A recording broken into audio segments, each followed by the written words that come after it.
Graus a temperatura. Este é o Frente e Verso, aqui pela Rádio A Hora. Nesta manhã nós seguimos até às 10 horas para Britagem Cascalheira, pedras decorativas para transformar jardim e área externa com beleza e elegância. Você encontra na Cascalheira Stone Garden. E Passarela Supermercados.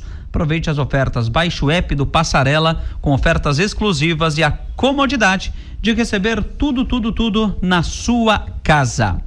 Bom, hora de conversarmos, aquele papo sempre importante, semanal, tradicional aqui do Frente e Verso com o Dr. Márcio Núteus, que está por aqui hoje, nos visita mais uma vez aqui no estúdio.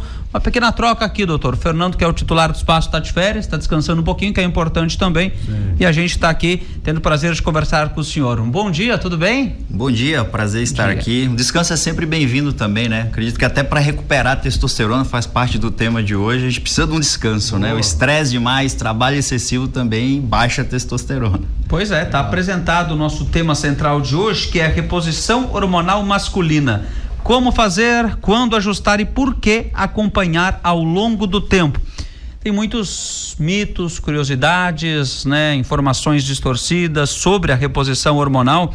Bom, doutor, especialista nessa área, atualiza pra gente o que há de mais novo, correto em termos desta prática que ainda desperta bastante curiosidade. É verdade, infelizmente ainda existem muitos mitos em cima desse tema que é tão importante para a saúde e qualidade de vida masculina, né? Você sabe que, vou trazer aqui dois mitos que são bem presentes. Primeiro, que testosterona, ele é um gerador de câncer de próstata, né? Não sei se vocês já ouviram isso, mas é muito comum as pessoas entenderem isso. E o outro é que vai causar uma morte no coração lá, um infarto, um AVC, né? Vai comprometer a saúde cardiovascular. Se a gente for falar sobre esses dois mitos, que são os mais relevantes, a gente vai ver que essa ideia da testosterona e câncer de próstata começou em 1941, imagina, quem fala isso está vivendo uma era jurássica, né? Imagina. Medicina evoluiu demais. E como que se chegou nesse entendimento não tem nada a ver com o entendimento de hoje, né? Naquela época, o que se observou, né? Tinham homens com câncer de próstata, fizeram castração química ou cirúrgica para reduzir a testosterona e viram que esses tumores eles melhoraram. Então, logo entenderam que da testosterona piora. E depois foi visto, tem a história do Dr. Abraham Morgan Taylor, que é um grande urologista americano. Ele foi um cara corajoso que, contra todas as entidades médicas importantes, ele disse: não, a gente tem que dar testosterona para os homens que estão cansados, com baixa libido, com baixo ânimo, ganhando gordura abdominal, porque eles estão precisando disso. Ele deu testosterona e fez um estudo amplo, no qual ele biopsiou as próstatas desses pacientes, e ali foi visto que realmente não dava. Isso foi um experimento real, né? E aí foi visto que a testosterona não causa câncer de próstata. Inclusive, durante muitos anos, foi visto como algo agressivo, a testosterona daria câncer de próstata. Depois, uma era da medicina em que isso passou a ser enxergado como algo neutro, e hoje a gente enxerga como algo protetor. O problema está em deixar a testosterona baixa. A baixa testosterona aumenta o risco cardiovascular e pode, inclusive, talvez, aumentar o risco de câncer, né? E pegando essa questão da saúde cardiovascular, tem estudos da cardiologia bem recentes, aí dos últimos 2 anos, estudos grandes, bem delineados, que mostraram que a reposição hormonal não aumenta o risco, não compromete a saúde cardiovascular masculina, né? Pelo contrário, pode até apoiar, né? Até ajudar. Só fazer um parênteses até para a gente enaltecer ainda mais a tua presença aqui, né? Porque chama atenção como que uma verdade absoluta lá de 1941 ainda se perpetua, né, mesmo com tantos estudos, né? Me parece que especialistas, especialmente da área da saúde, precisam cada vez mais conversar com a comunidade, né? Trazer as novas verdades, né, doutor? Mas sem sombra de dúvidas, né? Não adianta, a medicina ela evolui, a ciência está evoluindo muito rapidamente. Na área dos hormônios, na área da suplementação, na área do emagrecimento. E se o profissional não estiver atento a essa evolução, ele vai ficar para trás, né? Essa é a verdade. Legal. Bom, só para balizar, né, antes da gente começar aqui, o que é um nível baixo de testosterona? Claro que um exame que aponta, né, a pessoa não vai saber de imediato, mas Pra gente... sintomas? Isso, e sintomas e níveis em números. Se a gente for pegar número, né, o número por si só não faz diagnóstico, tá? Então a gente tem que entender que existe a produção, existe o transporte, existe a conexão desse hormônio nos seus receptores, enfim. Então o número é só um número, mas ele importa para o diagnóstico. O que é o ponto de corte? Alguns defendem a ideia de 300, outros defendem a ideia de 350. Então vamos pegar aqui, abaixo de 350 é considerado nível baixo. Para se diagnosticar corretamente, precisa ter 2 medidas com esse nível hormonal abaixo de 350, coletados pela manhã em jejum, porque isso faz diferença, né? Na produção hormonal masculina existe um pico de produção matinal, então tem que se coletar nesse momento do pico, e precisa estar em jejum, porque o estar alimentado reduz a testosterona na hora da coleta. Então 2 medidas em momentos separados da forma correta e associado a sintomas. Então precisa ter uma clínica compatível, que é fadiga, indisposição, desânimo, sem vontade de fazer as coisas, perda de memória, foco, concentração, ganho de gordura abdominal, são sintomas associados à queda hormonal. Quais são as formas disponíveis hoje para fazer a reposição hormonal, doutor? Boa pergunta, Rodrigo. Hoje, basicamente, eu posso dizer que existem 3 formas bem definidas que dá para se trabalhar, né? Primeira delas, vamos lá, usar um creme de testosterona. Um creme? Isso, é preciso mandar manipular. O homem vai ter que passar, por exemplo, na parte interna do braço. Tem um benefício, talvez, da praticidade para alguns, porque só tem um cremezinho passar. Por que na parte de baixo do braço?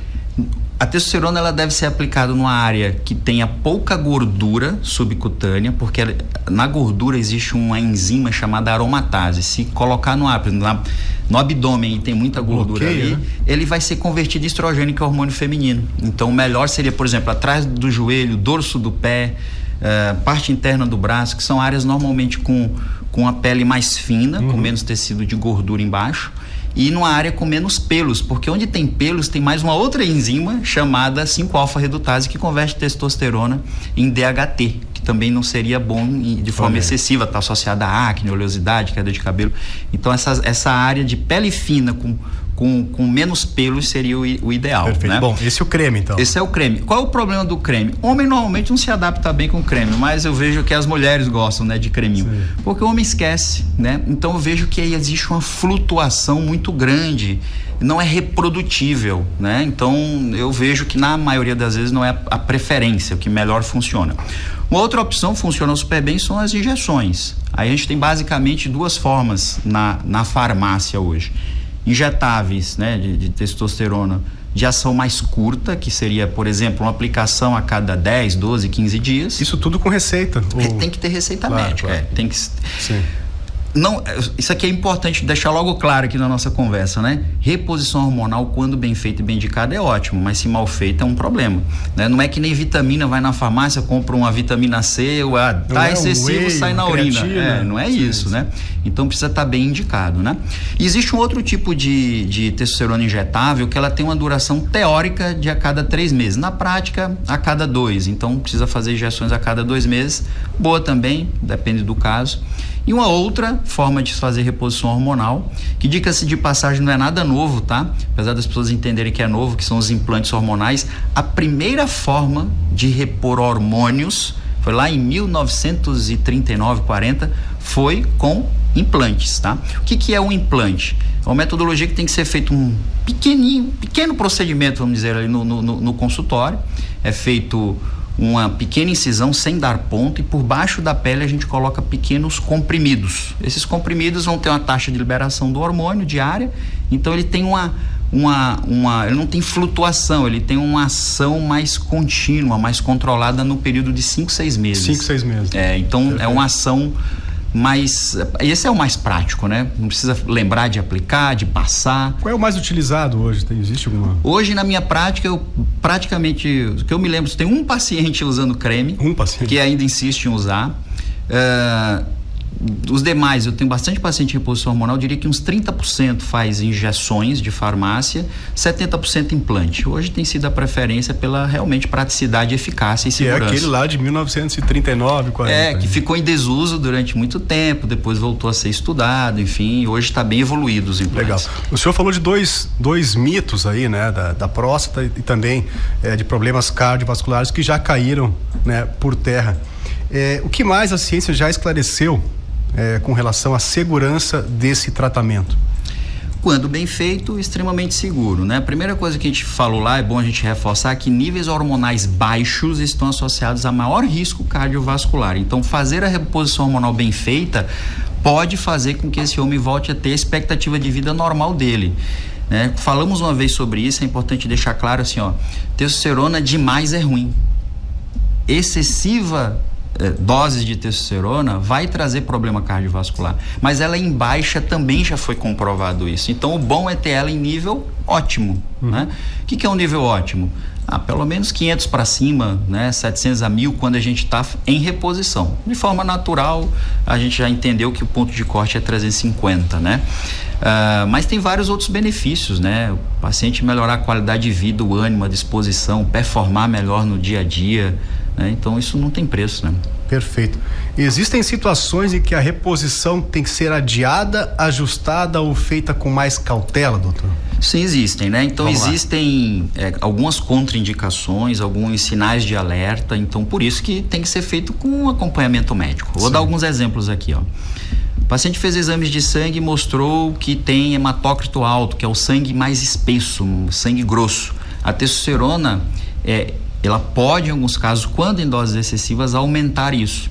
Então, se o paciente já tem essa tendência a ter o sangue mais espesso, primeiro precisa tratar isso antes de começar a reposição hormonal. Isso é visto, claro, numa clínica especializada antes de se receitar, né? Isso aí, antes de começar tem que ver os exames vão nos mostrar isso, né?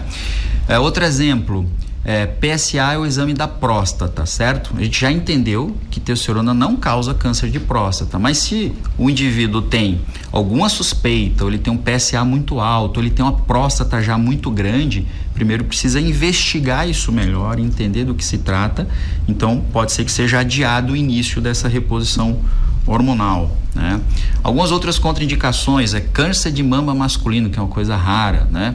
Então também não deve começar a reposição hormonal nesse cenário, né? Se ele tiver um problema cardiovascular extremamente grave, então primeiro tem que tratar isso antes de se começar a reposição hormonal, né? Então existem alguns detalhes que precisam ser dados a devida atenção. Existe ou existem limites de idade para o uso? Não existe. Crianças, idosos? Criança dificilmente a gente vai fazer uma reposição hormonal, né? Existem alguns cenários de doenças genéticas ali que talvez precise numa idade mais precoce, né? Mas no geral, as duas principais causas de baixa hormonal, a primeira delas, né, mais importante, é a obesidade, que superou a idade. Então a obesidade está em quase todos os cenários, né, críticos. Tá bem difundido, né, isso aí. Sim. Então a gente tem que combater esse mal, né? E o excesso de peso gera mecanismos que faz com que a testosterona caia. Então, hoje tem pacientes de 20 anos, pacientes de 18 anos, né, muito jovens, que provavelmente vai precisar de uma reposição hormonal, mesmo que seja transitória, até resolver o problema da obesidade. Aqui vai um ponto interessante, transitória, porque há alguns apontamentos de pessoas que têm medo de fazer a reposição por causar dependência, porque não querem fazer a reposição para o resto da vida, né? Como é nesses casos? Normalmente é transitório, se consegue depois fazer com que o corpo produza naturalmente, ou não tem jeito? Quem tem testosterona baixa vai ter, pelos benefícios que o senhor já trouxe aqui, fazer essa recomposição para o resto da vida? Depende da causa. Então, se a gente pegar uma baixa de testosterona num paciente com mais idade e a gente identifica que a queda hormonal é pela idade, ou seja, já não está, é um corpo que não consegue mais produzir testosterona, ele vai precisar fazer reposição hormonal para o resto da vida.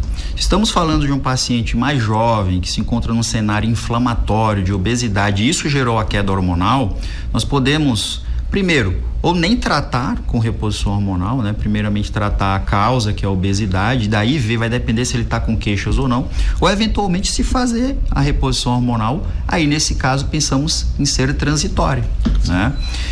Até porque o paciente jovem, ele ainda não constituiu família, enfim, o uso de testosterona atrapalha a fertilidade. Agora, eu posso fazer reposição hormonal transitoriamente e depois o meu corpo volta a produzir? Volta a produzir. Essa questão da dependência pode acontecer em que sentido?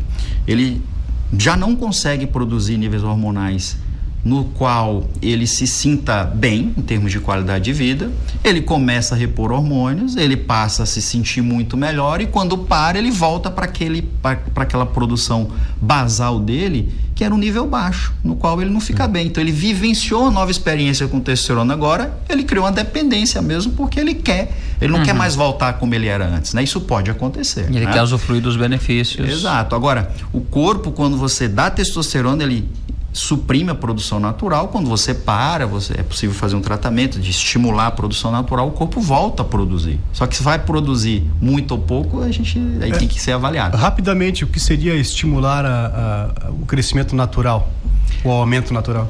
Aí a gente tem medicamentos hoje que estimulam lá na hipófise. A hipófise é uma glândula que a gente tem na cabeça que produz uma série de hormônios, dentre eles o LH. Então a gente tem tratamentos hoje com medicamentos que fazem com que esse LH aumente, esse LH se liga no receptor lá no testículo e aumenta a produção natural de testosterona. Existe uma produção ainda mais natural, digamos, prática de esporte, algo nesse sentido, Sim. que pode auxiliar, talvez não chegar, né, nos níveis que o medicamento vai levar, mas existem práticas ainda mais naturais? Um exemplo que eu dei aqui, por exemplo, o cenário de um paciente jovem com obesidade, que é sedentário, que come mal. Se esse paciente for estimulado, né, conseguimos fazer com que ele emagreça, desinflame, ele passe a fazer exercícios físicos, gerenciar estresse, dormir melhor, né? Toda essa questão de estilo de vida, passar por esse processo de reeducação, provavelmente ele vai passar, ele é jovem, então ele vai conseguir produzir um nível hormonal mais adequado no futuro breve, quando tiver resolvida essa situação. Perfeito. Né? A influência da alimentação para os níveis de testosterona, para mais e para menos. Mas sem sombra de dúvida influencia. De novo, voltamos a falar da obesidade. Então, se eu tenho um paciente que ele se alimenta com alimentos inflamatórios, carboidratos refinados, açúcares, farinhas, que geram resistência insulínica, altera a microbiota intestinal, gera o aumento de peso, essa testosterona vai cair, né? Então, a alimentação tem uma conexão com isso, como exercícios, como sono, estresse. Sim, mas existem alimentos que são mais propensos ou isso não... mito. Essa é uma pergunta muito comum, né? Sim. Doutor, me fala qual é o alimento que eu preciso comer para minha testosterona aumentar. Não existe nada comprovado que um alimento em específico vai realmente promover uma elevação dos níveis hormonais, né? É o contexto mais amplo que faz isso. Né? Pra gente finalizar, e até pra gente reforçar, né, isso para o nosso ouvinte, o que muda quando a reposição hormonal é feita sem acompanhamento ou sem individualização? Isso é muito importante trazer aí no nosso fechamento, né, Rodrigo? Porque hoje está muito fácil o acesso, as pessoas recorrem a muitos medicamentos, hormônios em mercado paralelo, no mercado que não tem uma fiscalização.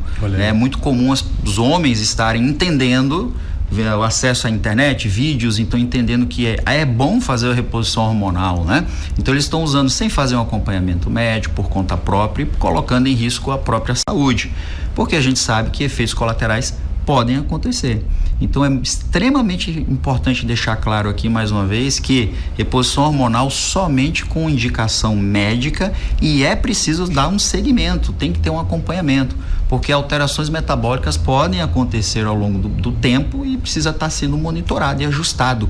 Personalizar a conduta é extremamente importante. Não existe uma conduta igual para todos os homens. Perfeito. Legal. Certo. Bom, tá muito bem explicado, né?